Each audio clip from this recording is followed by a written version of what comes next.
5, 6, 7, 8, 9, 10, 1, 2.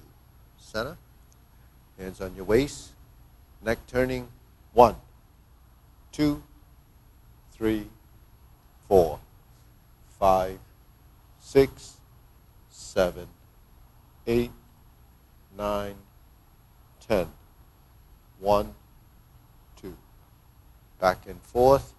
1, 2, 3, 4, 5, 6, 7, 8, 9, 10.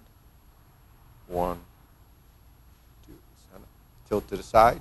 1, 2, 3, 4, 5, 6, 7, 8, 9, 10.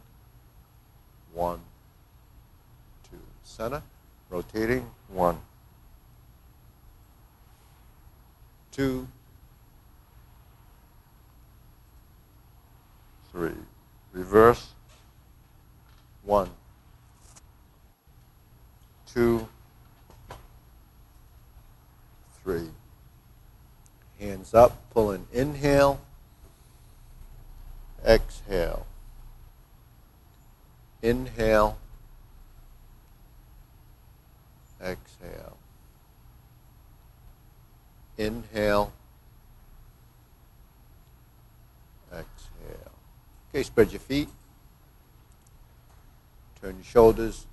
1, 2, 3, 4, 5, 6, 7, 8, 9, 10. 1, 2, 3, 4, 5, 6, 7, 8, 9, 10. 1, 2, 3, and stop. Okay, turn. Stretch it out.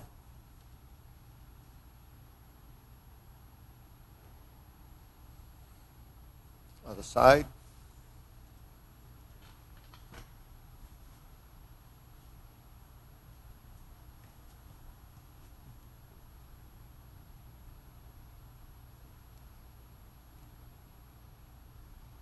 Switch.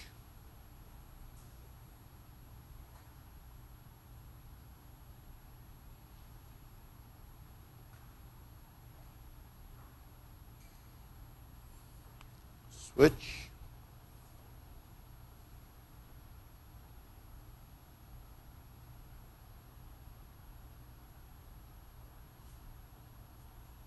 Switch. Straighten the front knee.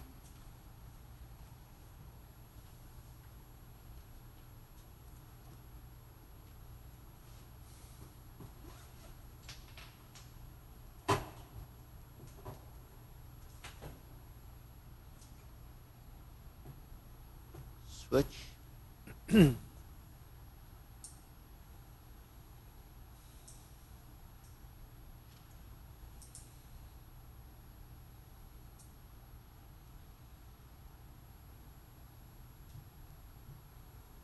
Switch.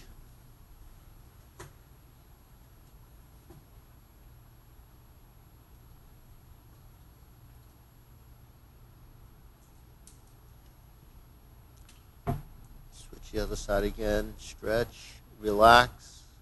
Don't force the movement. Center.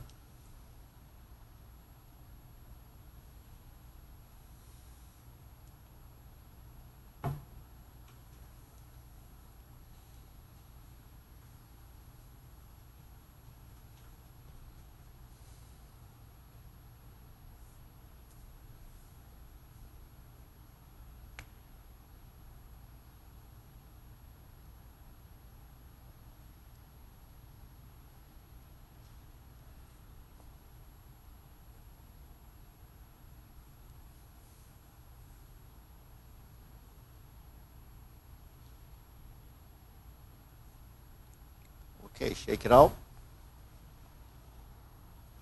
Okay, hands. Pull in, inhale, up on your toes. Exhale. Breathe through your nose. Inhale. Exhale. Inhale. Exhale.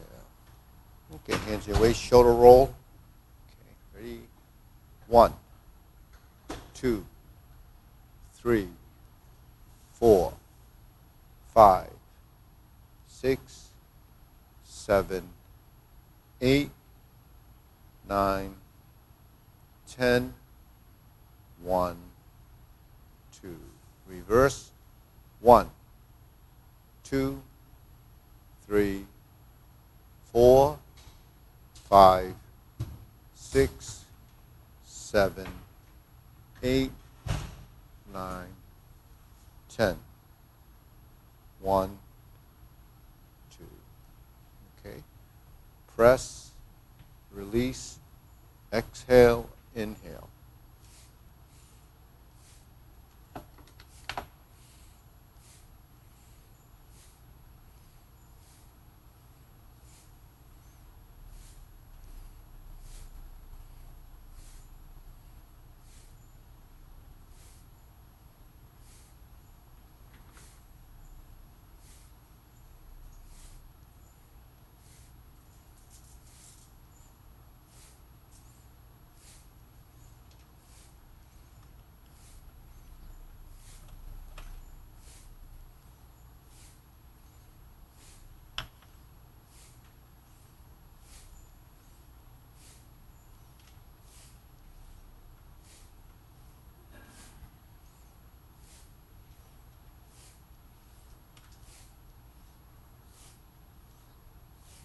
And stop.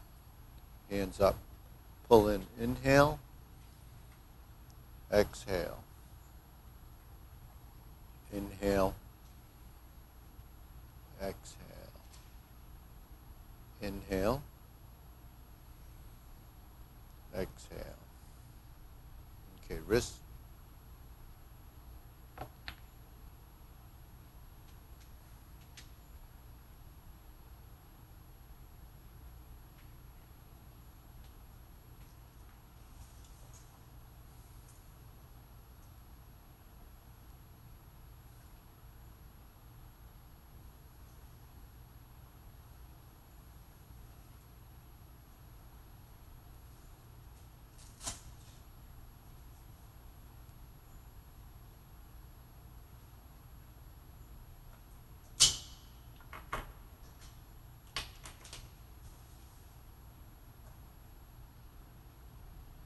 Reverse.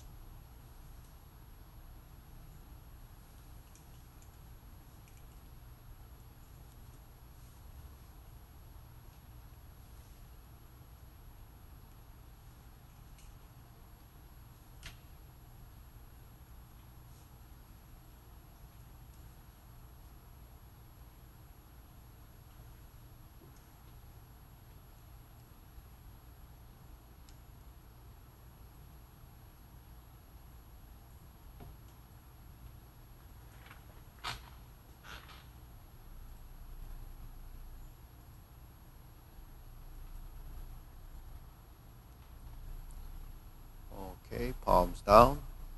Bigger circle. 1, 2, 3. 1, 2, 3. 1, 2, 3. 1, 2, 3. 1, 2, 3. 1, 2, 3. 1, 2, 3.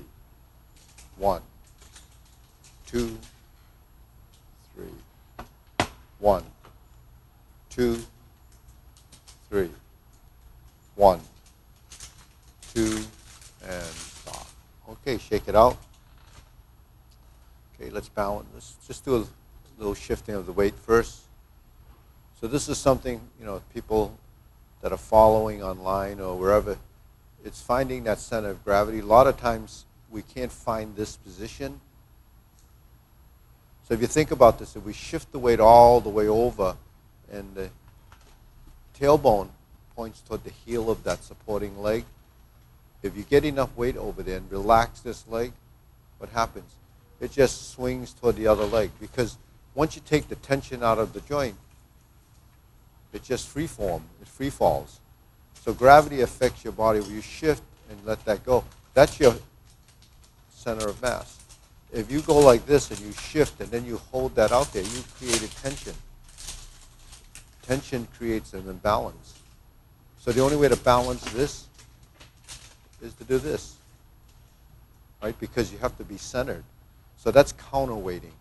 Now you can sustain this position, but then there's a little bit of tension there. Then you try to move, and then it disrupts. So first you have to find your center, and then find that. Then you can lift. You can hold your foot out. You can do everything you want as long as you stay relaxed. Right, Mara? Just have to relax. Okay. Hold. Up, up, up, up. Okay. Up. 1, 2, 3, 4, 5, 6, 7, 8, 9, 10. Okay, shake it out. Okay, let's do the leg swing. So if you think about this movement that we do, so what is it? It's really the way we walk, right? It's the way we walk. So if you target your hand and movements and counterbalance the movement, that's essentially what we're doing. So in the Parkinson's class, I actually teach this as one of the training methods for walking. So your hands have to swing, find your balance, and just let it go. And track your center line.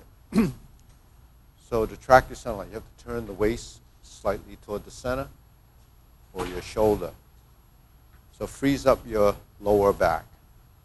Okay, other side. All right, we're like this.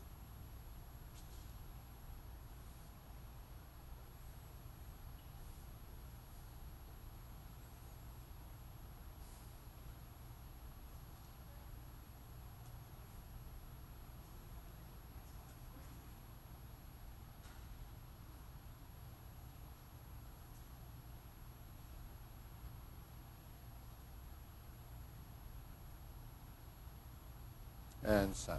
Okay, next, side to side.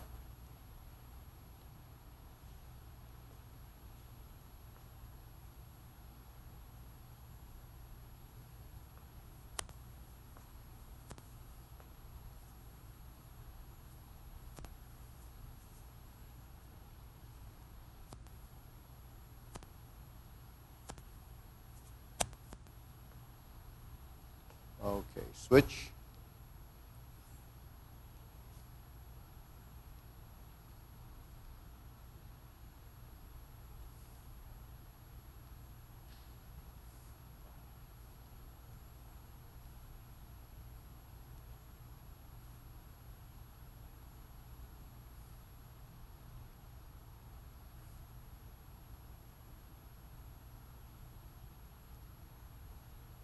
And center.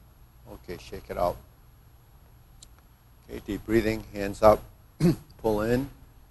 Inhale. Exhale.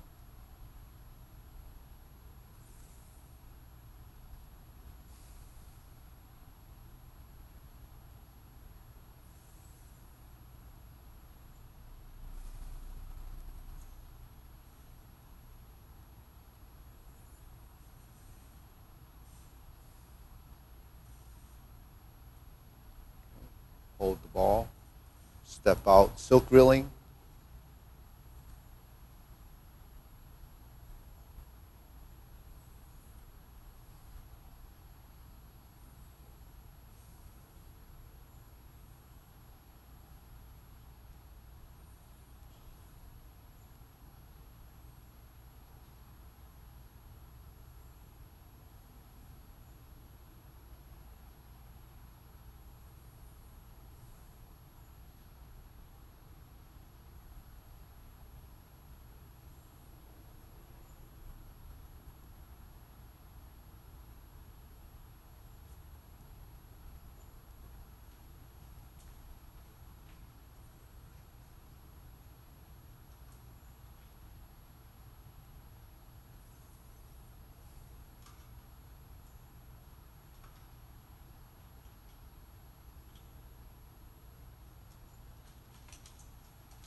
Switch.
Okay, center.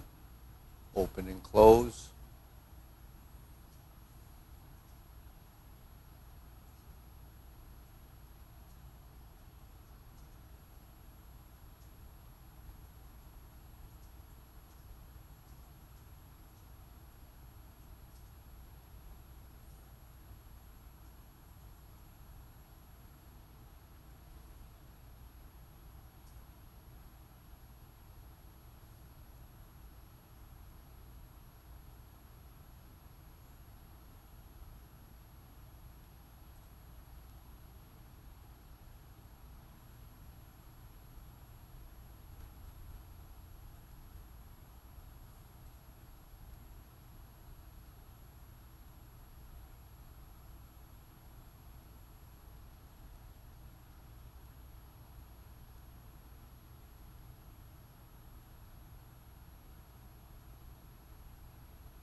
Switch.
Okay, center.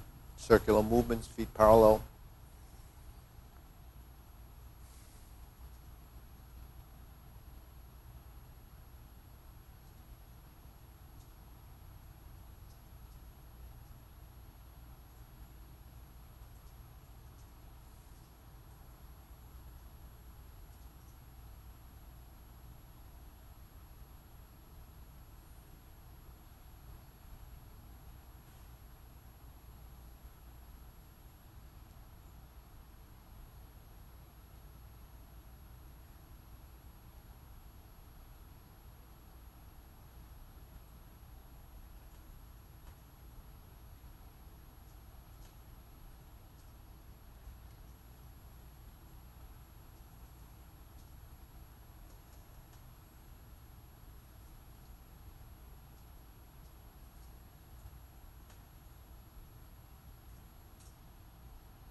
Shoulder height.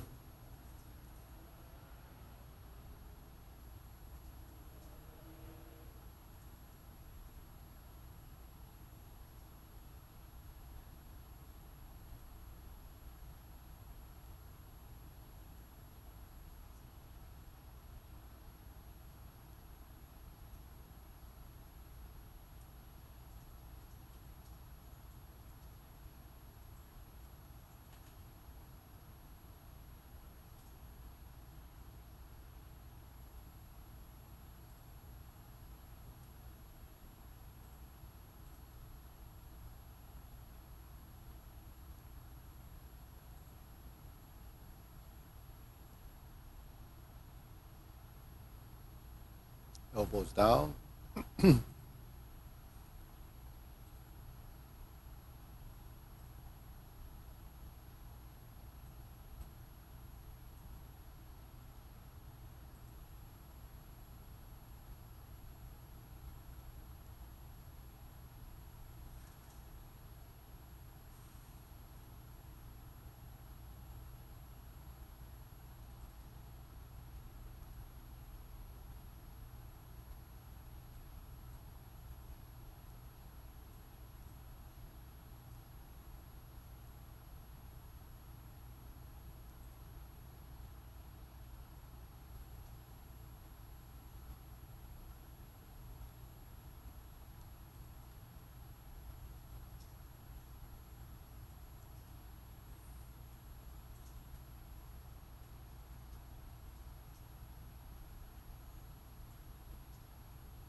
Extend.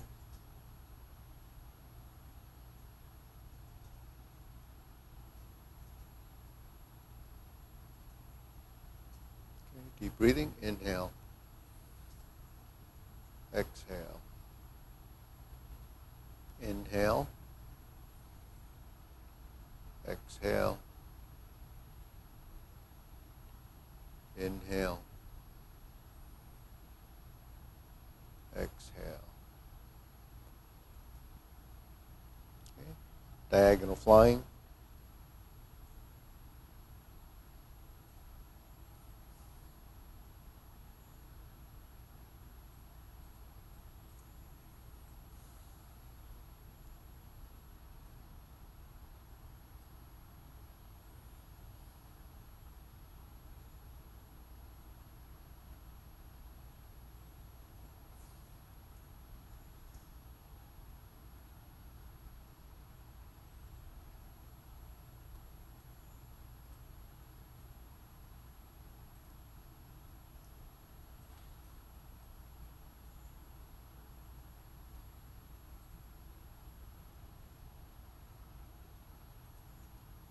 Switch.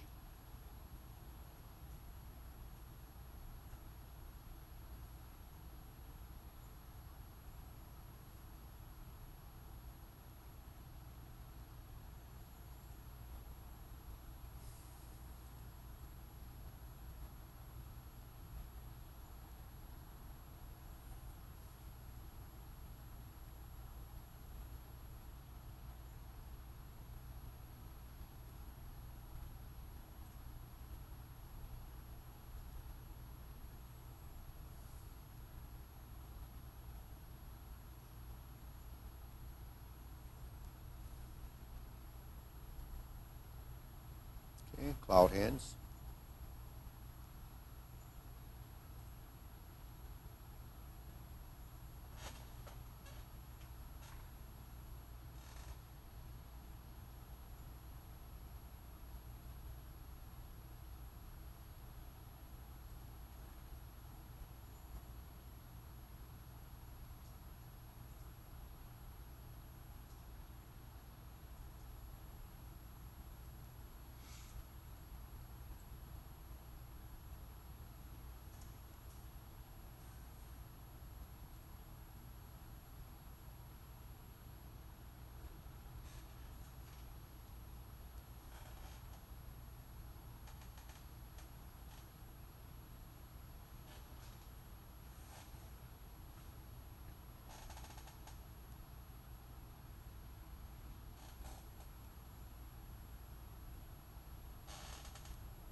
Palms down.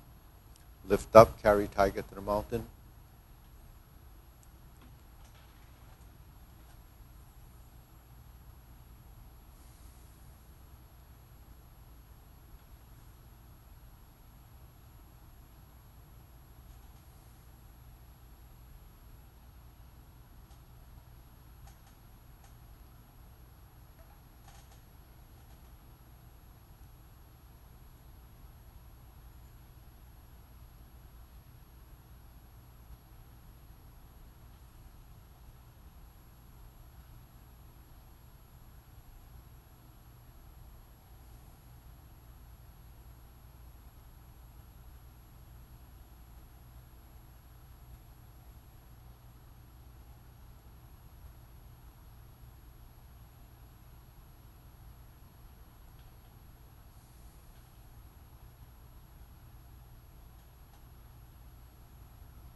Infinity sign.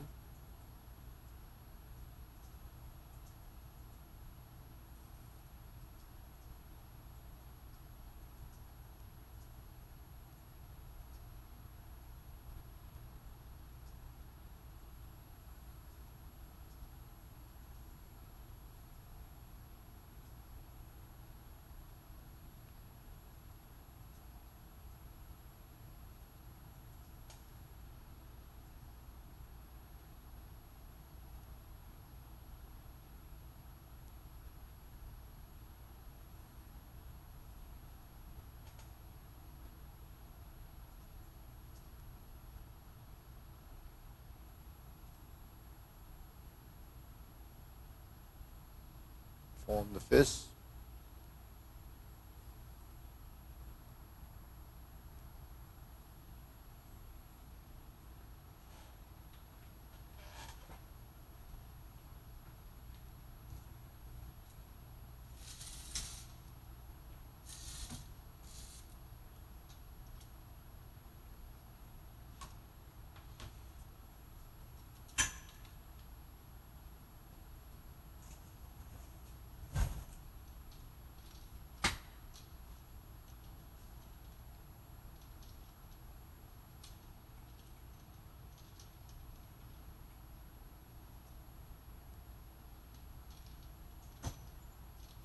Palms together.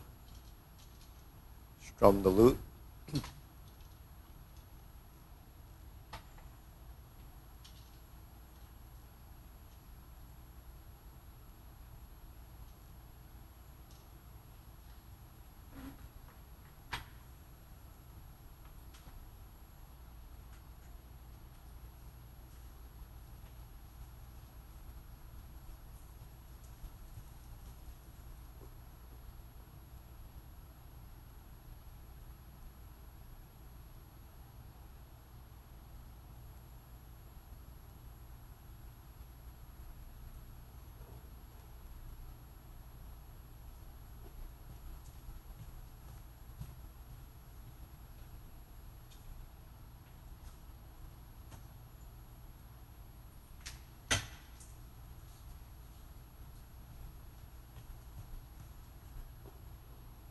Okay. Thumbs up.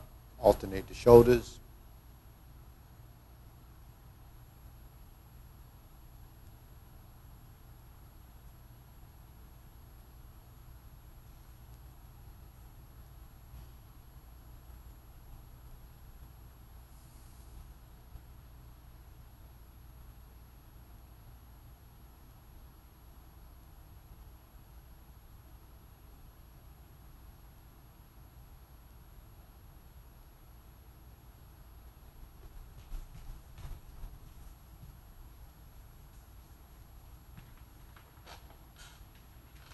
Switch hands.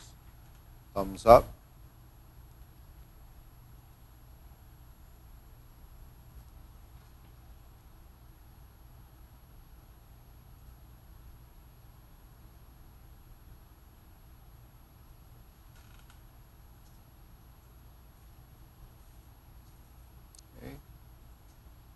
Hands out. Turn, draw the bow.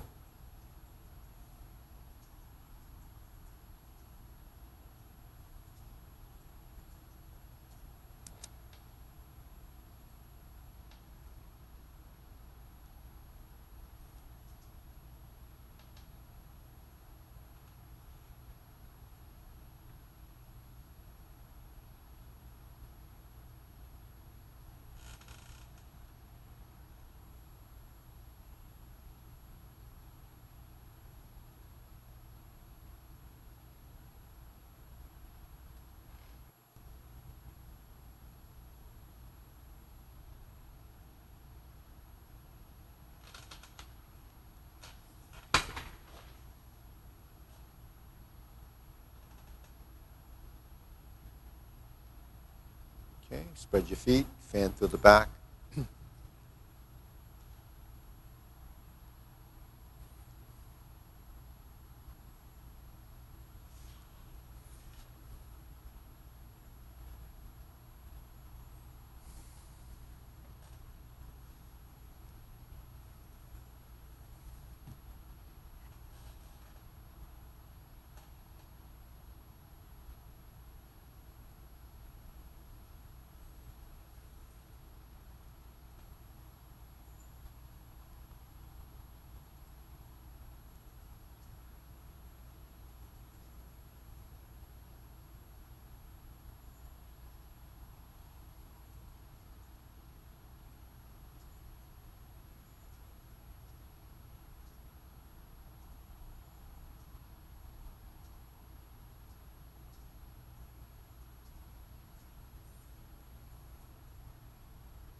Okay, raise the hand.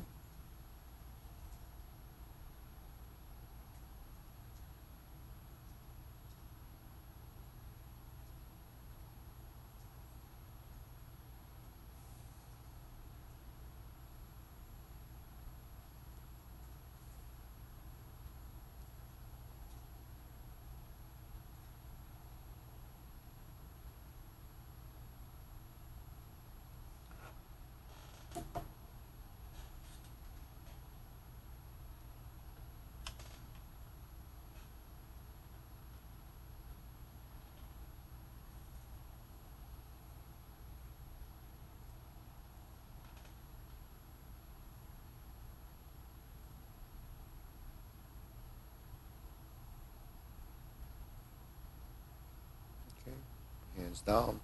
Deep breathing.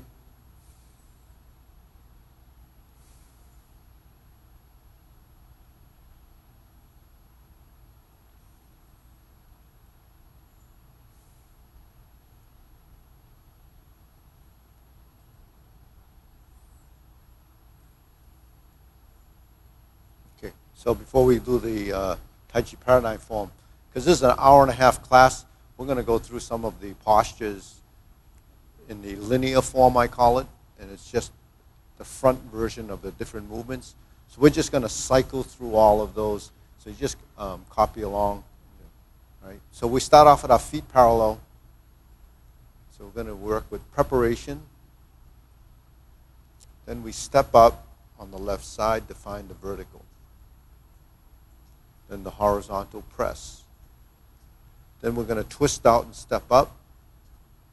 Flip the hands. That's a transition beginning style to the right side. Grasp the sparrow's tail. So it's horizontal, slanted back to the corner, opposite corner, front of the right shoulder. Hook your wrists. Now we turn the front foot out 45 degrees. Look to the corner. Step out to the side. Open the stance by pivoting under heel. Draw across. Now this is single whip. Palm side in. Lower the hand. Across and level. Shift. Straighten the front foot or the right foot. Slant diagonally. Shift your weight. Pass through center. Now we're on the right side again. Press forward. shift your weight, pass through center, shoulder width stance, raise the hand. Bend from the waist, stalk flaps wings. Okay, so that's all front view. Now if you're practicing that, if you have a mirror, you can see all your movements, because a lot of times when we just run through the form, you actually don't see yourself and you don't know where your hands are going. So once you've learned the sequence, or if you're going through this process of learning postures, identify with what it looks like, how sort of methodically you move from one position to the next, and then you start to develop the muscle memory and the accuracy of your movement. Because the end goal is actually to develop accuracy of movement, because without accuracy of movement, your body doesn't evolve. It doesn't really know what it's looking for. So to build body intelligence, you actually have to go through this process. And the whole process of building muscle memory and accuracy of movement happens up here. So you're building a program, you're wiring your body for those synaptic actions. It's a sequence of events. There's posturing, there's transition, and then there's form sequence. Those are all different parts of the learning, but you have to identify what the units are. So once we finish, say, stalk flaps wings, and typically we would go into the left side stance. You bend your knees. So this is the basic step up. Now we do a brush knee. We put the hand to the outside, and we do it 4 times.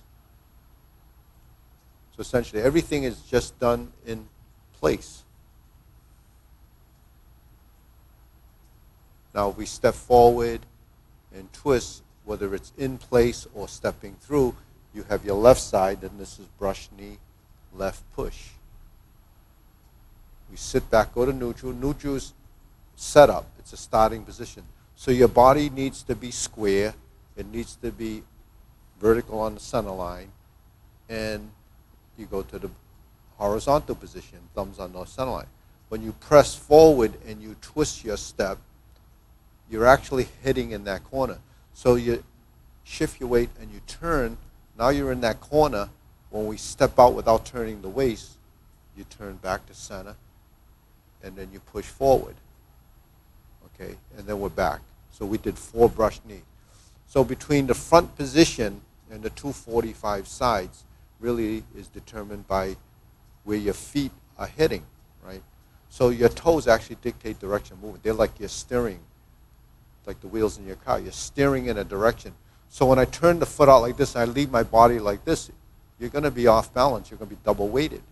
So when you spin out like this and you shift, the weight goes this way, but then your hips go this way. Once you head in this direction, the leg goes, and then you turn back, and the hips come back to this direction. But when it goes back to this direction, your torso stays over there, because we're going to turn and we're going to push. So when we do all these waist exercises and twisting and all of this and bending, it's because the lower lumbar area, those muscles don't really work on a volunteer basis. We don't twist and turn voluntarily like we do here. You might turn because you had to do something, but the thing is it's not really developed, the track. So when you turn your body sort of voluntarily driving the movement, now you're using your lower back, right? So muscles are driven by neurons. It's a motor skill. So your body has to learn this skill. Anything that you learn and you teach your body, it becomes a motor skill, right? So that's really building neurons, brain plasticity. All the stuff that we're talking about that is part of age-related degeneration is activating parts of our body that have become dormant or actually dysfunctional. So lower back problems is something that a lot of people have, not to mention the shoulders and the knees and the hips and every big joint that you have. We have problems with those, and mainly because we don't learn to move them correctly. The musculature in your body drives those joints, and if you don't use your proprioception and the muscle memory and the idea of how to move those joints correctly, you're going to compromise the joint, and you're going to also create inflammation and misalignment. So everything that we do is aligning and controlling all these different joint angle positions, because we're manipulating our skeleton and we're also creating these alignments that allow the muscle not just to contract and relax, but also aligns the ligaments and tendons.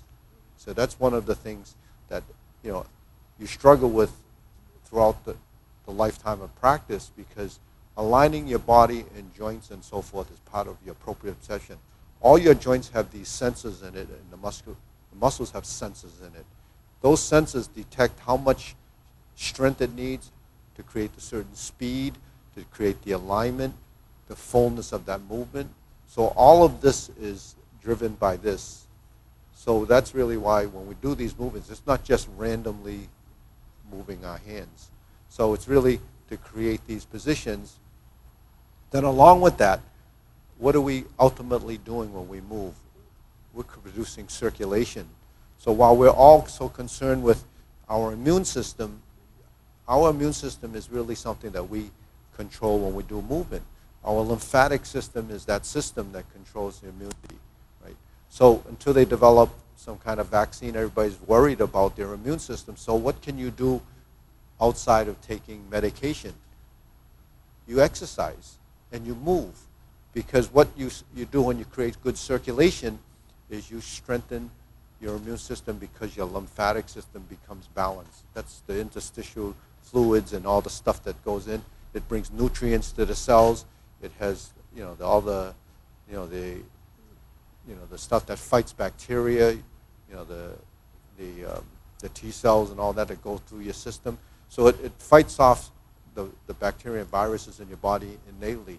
So that's something that we can do without actually worrying about whether we have medicine or not at this point. So the only thing you can do is exercise to help strengthen your immune system, and good nutrition. So those are two things that we have choices of, right? Bring in good nutrition and exercise. But exercise not to develop muscle strength. Exercise to produce circulation. Because without good circulation, your brain doesn't get it.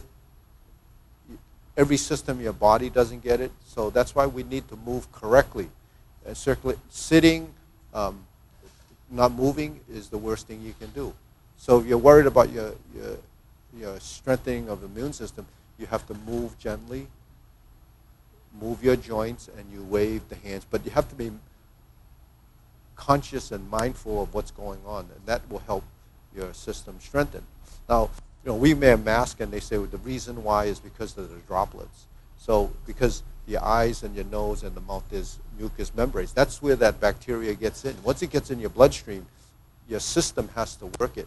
So I would imagine when we're wearing these masks, you should wash your face, wash your eyes, bring water into the nose and blow your nose a lot, and rinse your mouth. Those are like common things to do. Maybe a few drinks of alcohol would help. A little vodka in the Clorox. Yeah. Okay, so once we do the brush knee, then we turn like this. 1, 2, 3. Step. 1, 2, 3. Okay. So that's strum the loop. 1, 2, 3. Shift. 1, 2, 3. Form your fist and punch. Sit back, divert, block, and punch. Cross the arms, leopard and tiger springs to mountain. Okay. So, while we're talking about good circulation, a lot of the lymph nodes in your body are like in this area or in the groin area. That's where most of those lymph nodes are, not to mention the ones in the body here, but most of them are there. But we always move these areas, right? So that's why circulation is good, and you get your lymphatic system working. So the hips, if they're really tight and you're sitting all day, you're not going to get good circulation in those areas. And the arms, when we move, all of this stuff brings that circulation around. So between the breath and movement, that's how your lymphatic system functions. You have to actually move. So from here, right? 1, 2, 3. Step up and close the door. Form the fist and punch. Sit back, divert, block, and punch. punch. Cross the arms, leopard and tiger springs to mountain. Next, we have the vertical position. There's your vertical hand again to the lower horizontal, and you stroke out. So there's your back movement. Actually, the waist and the back is always involved in some form or function, because if you're going to connect the lower half to the upper half or the upper half to the lower half, it's tied through your waist.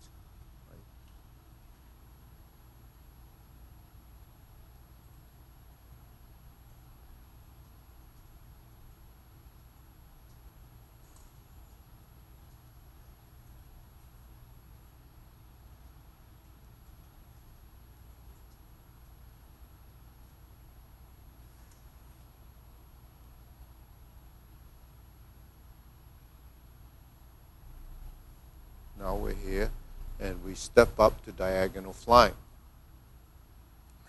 Then we sit back, find your center, and the fingers are up and down.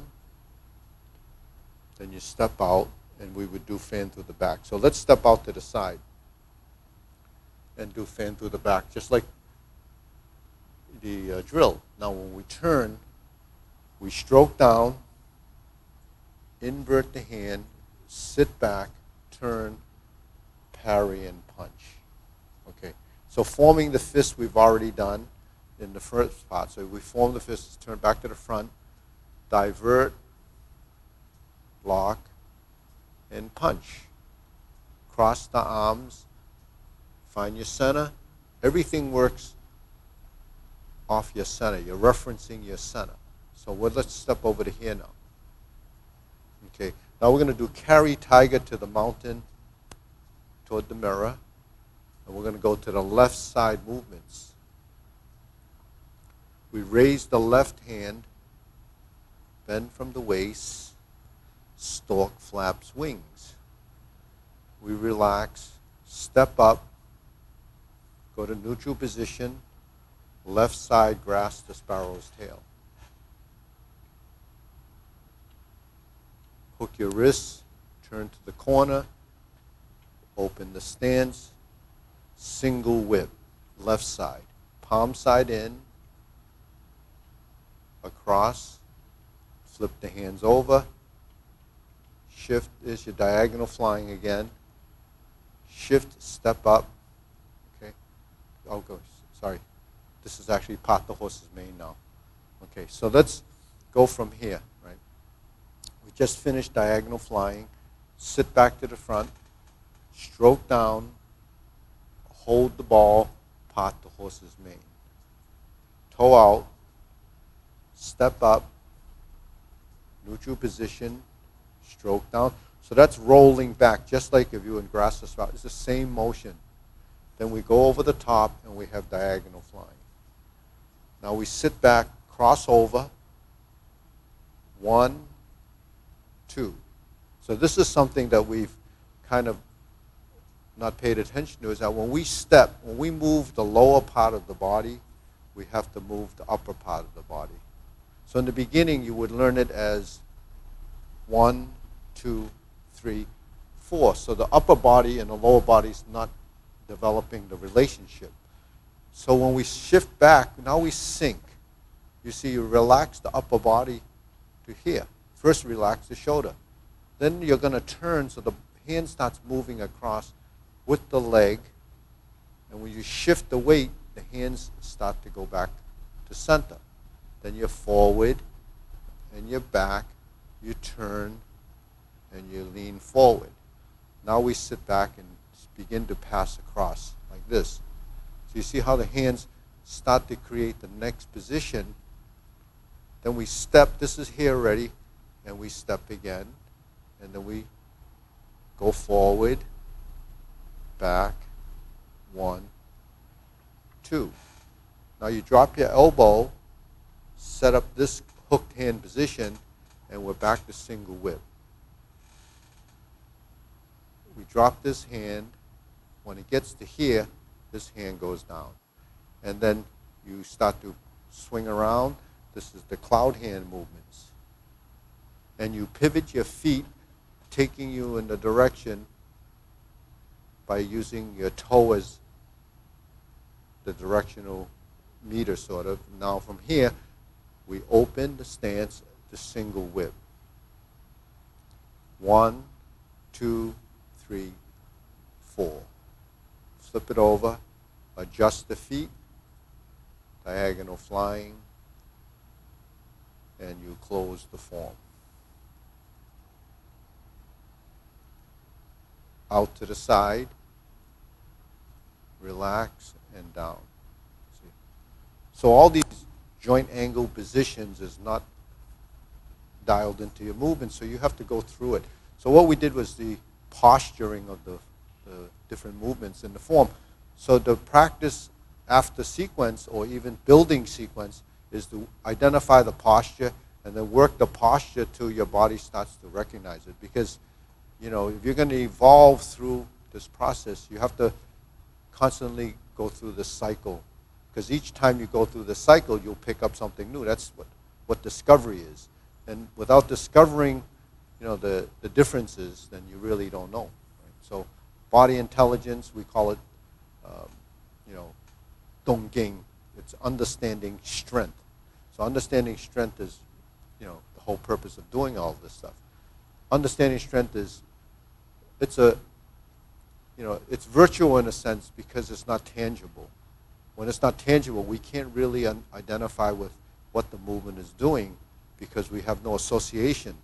So without association, you can't really determine how it should be or how it feels. So that feeling that you develop becomes intrinsic. That intrinsic feeling becomes how you self-correct.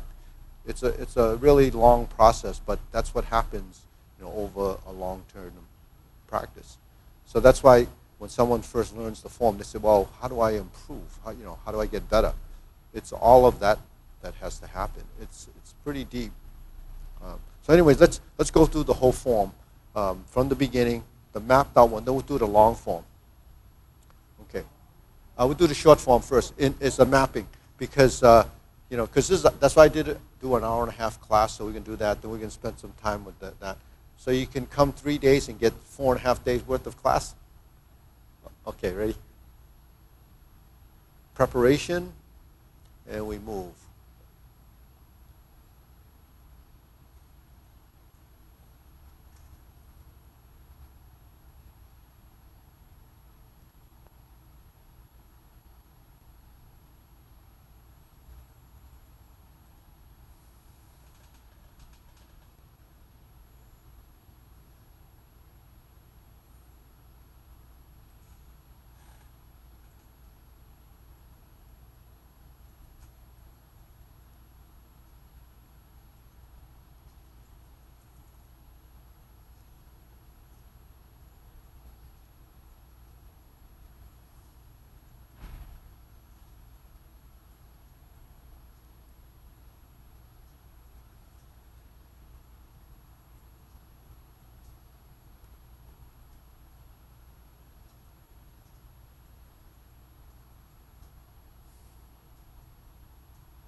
Raise the hand left side, bend from the waist, stork flaps wings. Turn to your left, left side grasp the sparrow's tail.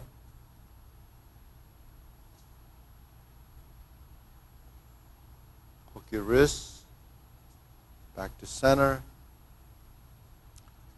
Hold the ball in reverse. Flip it over, diagonal flying. Sit back, pot the horse's mane.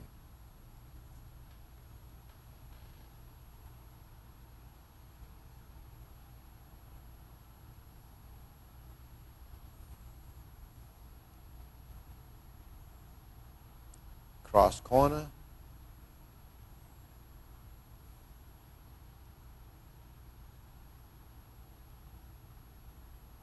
Cross corner.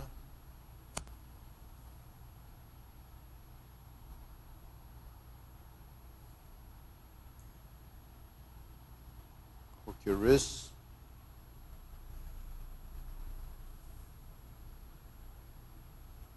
Cloud hands.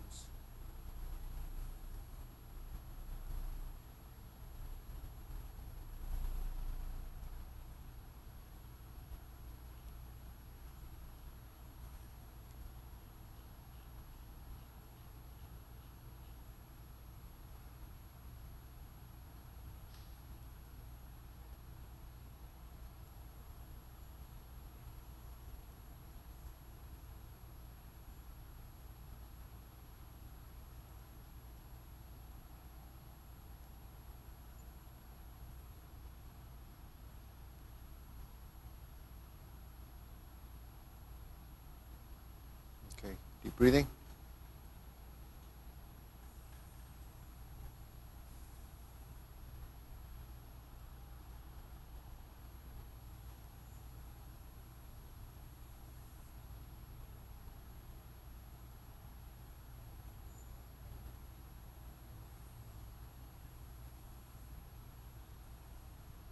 Okay, so how do we feel? Any questions? Peter, any questions? How long would it take you? No rush. Alpha, anything? No. So, when we do our movements, especially when you start to gesture with the hands, like when we stand like this in standing meditation or palms, so how much tension should you have, say, in the palm of your hand or in your fingertips? You should have a certain amount of tension. It's not completely flaccid. So tension is tonus. Your body has a certain amount innately. To stand, you have tonus in the body. Otherwise, your joints would fall apart. You have to have something there. It's not always, it's never zero. If it's at zero state, you collapse. You're unconscious. So your body has to have, so when you direct your movement, it's a gesture. So if I focus, you have an intention. How much tension do you need in the index finger to get that message across as an intent? So when you're doing movement, you have to have some intention.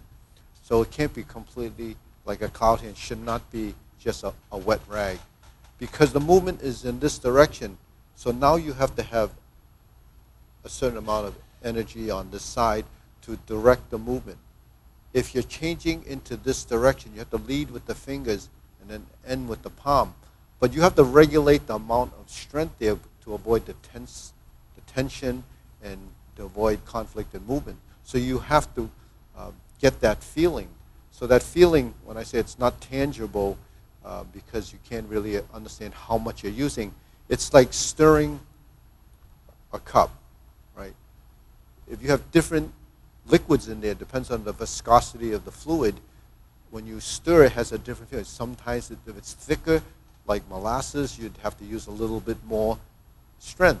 If it's so just fluid and you're just doing this, if you use the same strength, it's going to be all, you probably knock the cup over. So this is an experience of that feeling.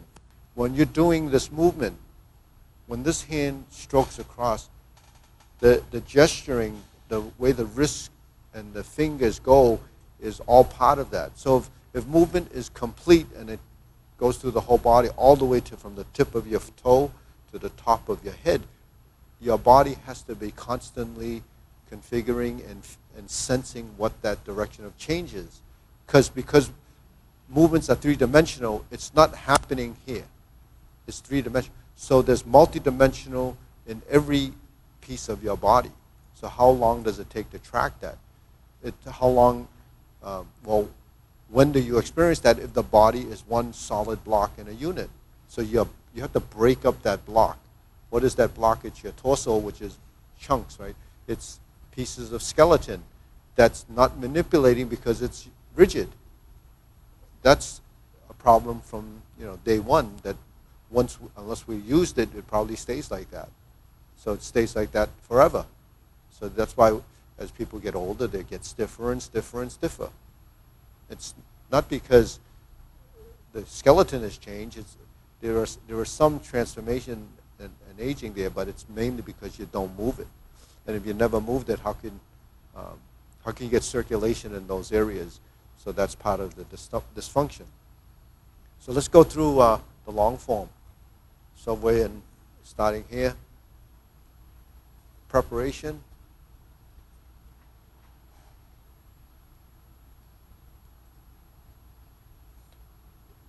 So as we go through this, try to integrate more of the body as they work together.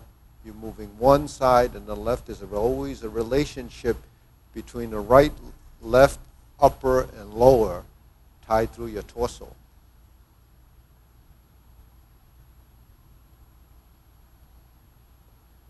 So that's the body intelligence.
Nice.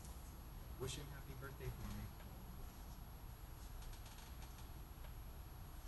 Live streaming is here, right? Well, we were. And so what I happens? should have stayed in sync then. No, no, I no. No worries. can let go at my own pace. No worries. So what happens is when we stream, mostly when we're streaming with students here,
Okay, deep breathing.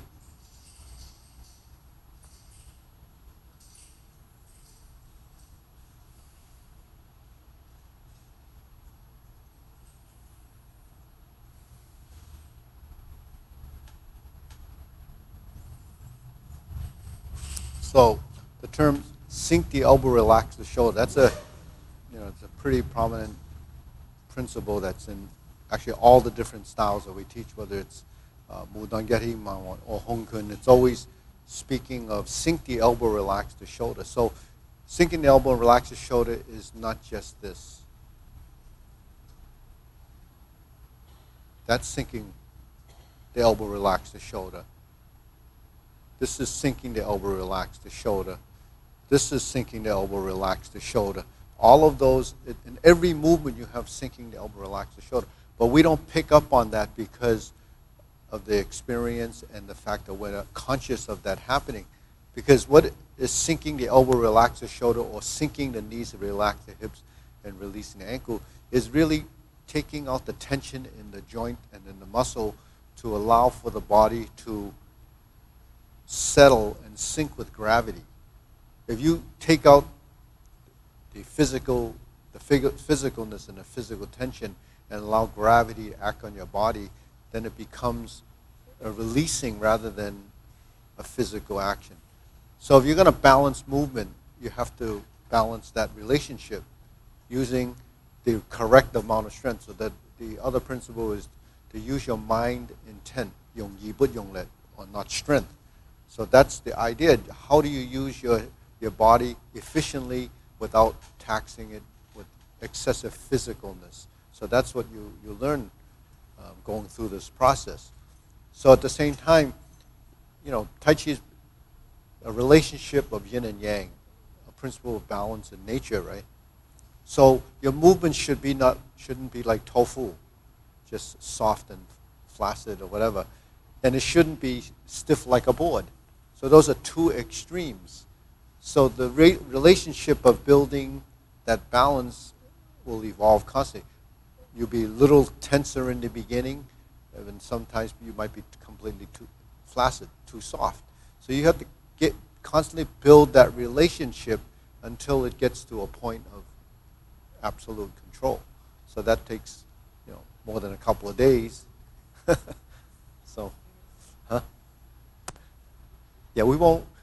Well, time goes by so fast that you just can look back and see that it's, But if you look forward to how long is it going to take, that could be discouraging. So, anyways, Wu Bao. Hup. I'll get my mask on as soon as I finish. All right, Bao.